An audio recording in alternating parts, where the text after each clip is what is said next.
been trying to share our family of faith with one another through testimonies. We had a couple recently, but we're going to have some testimonies this morning. James Glover has been in our church, I don't know, for at least 40 years probably now. He'll let you know that. They're going to come up when one gets through. Miss Melba Waters is going to step up when James Glover is stepping down. We'll sing a little bit more, Wendy Vaughn and Michael Gordon, and then after them we'll have our offertory after that, and then Miss Carolyn Bergner, a long-time member, is going to share with us as well. But let's begin this morning.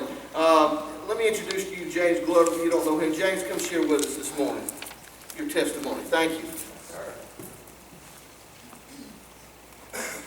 I was going to wing this, but I'm a Glover, so we all know how that can be way longer than 10 minutes. So I wrote down some stuff that I'm going to just read out. Going down the highway too, by the way, and I'm not advocating that. Don't try to write it down and drive. So I'm just going to read this, and hopefully we can get something out of it. Everyone has their own type of demons. For some, it may be drugs. Others, it may be alcohol. And for some, it could be a combination of both. Others still have demons that some people don't even think about as an addiction. Mine was, shall I say, the attention of the opposite sex. It's just as addictive as any of the others, and can be just as damaging to the individual or family as anything else. It made me a liar, a cheater, an adulterer, and anything else that goes along with that type of activity. I never had a problem with alcohol, but I found myself drinking more. You know, all of the ways that the devil works. He'll work on you in the darkest corners of your closet. There he is. You said it.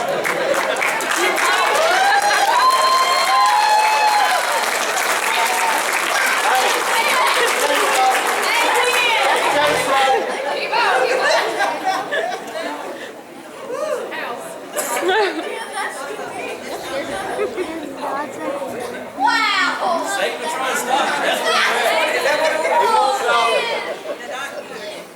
That's kind of weird. I can't reach you. James, you're going to have to shout. That's fine. You got it back.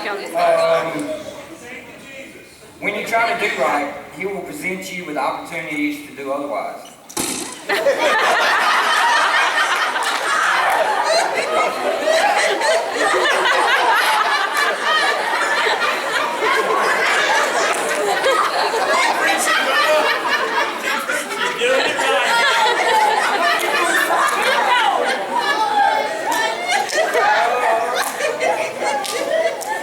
He will even give you the ability to come up with reasons or justifications on why you should go ahead and do them. Janet told me not to embarrass her, so I'm going to keep this very short. We'll try to. Long story short, in years of doing this type of behavior, Janet not only put her foot down, but the rest of her body as well. She had already been coming to Greenwood for a while, and we had separated. I was trying to stay somewhere that didn't have a TV or anything, so I spent a lot of time talking to myself, or so I thought I was. God had been talking to me for a while. I just wasn't listening. There were a lot of nights that I remember going to sleep alone wondering what in the heck I was doing. Now, a lot of this time I've been having conversations with Joe about what was going on, and I decided to come to church one Sunday. I sat on the opposite side of the church, right over there, and my wife and son was sitting on this side. Now, I don't know if it was that separation in that environment where I knew that if I kept going down this road, this is how it was going to be. Or it could have been all my belongings laying in the front yard a few Easters ago. I think we all know that what it really was. God had made Janet more powerful than she even knows that she is today. He gave her the power to stand up and say, this is not how it's going to be. And I needed to make a choice. He also gave her the power to be able to forgive. Because without that, it wouldn't matter what choice I made.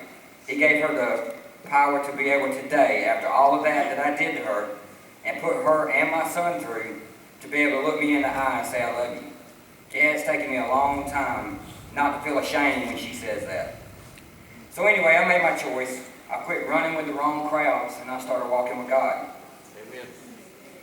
Really, I don't know why. I don't know why she or any other woman would want someone like me as that way as her husband. I have learned the hard way that you can only hurt a woman so many times before she can't feel anything for you. It's like a bad scar from a deep wound. When you touch the scar, no matter how bad you want or need to feel anything, you just don't feel anything anymore.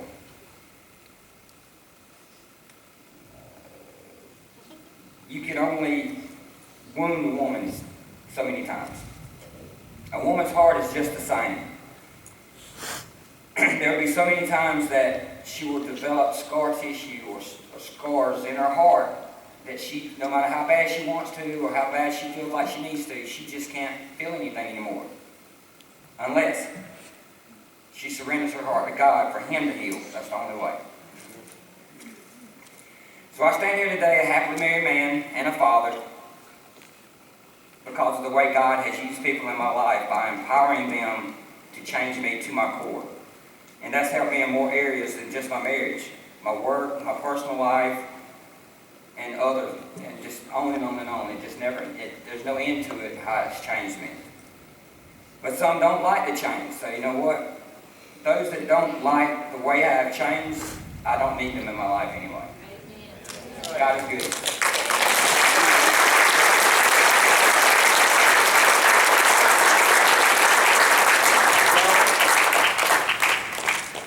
Thank you, James. That's wild. I'm not believing if I went out. This is Ellen Waters.